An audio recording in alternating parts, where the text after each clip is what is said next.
Okay, one of the very first videos that I ever made was trying to explain the difference between Spanish and English when you're saying, my hands are cold.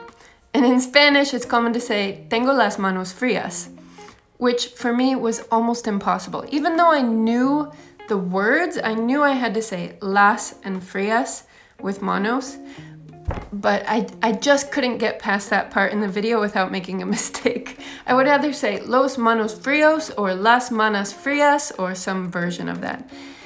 And by the way, I'm sure that if I just had to say that one line, I would have done fine on like take 1 or take 2. But because it was in the middle of a video where I was focused on the rest of the things that I had to explain, I would be sort of caught unaware when I got to that part, and then it would throw me off and I would make a mistake. Back then, I didn't use the start-stop button on my phone. I was always trying to do it in under 60 seconds without making a mistake. So I was outside in front of a bunch of people recording the same video over and over again, like 50 times before I got it right. The embarrassment and the frustration of that day certainly taught me to never make a mistake when I say las manos frías.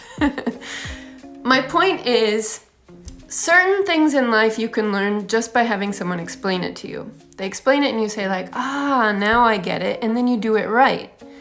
But like many other things, language does not work like that.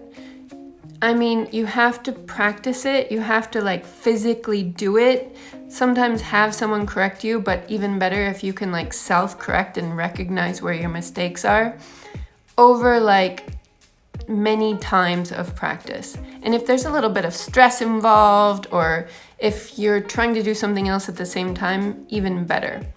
What I recommend is not doing it in like 1 2-hour study session. I used to have people schedule 2-hour conversation classes with me because it was the only time they could fit it in during the week. But instead, it's so much more like constructive to just spend 5 or 10 minutes every morning, every lunch break, and again every evening, and practice that way, because that way it's like repeated, but not all at once. Like, these are the kinds of things that you can't learn in one day, no matter how much time you spend. Well, that's not exactly true. I learned that by spending 2 hours on that boardwalk saying las manos frías. Anyway, good luck. Bye.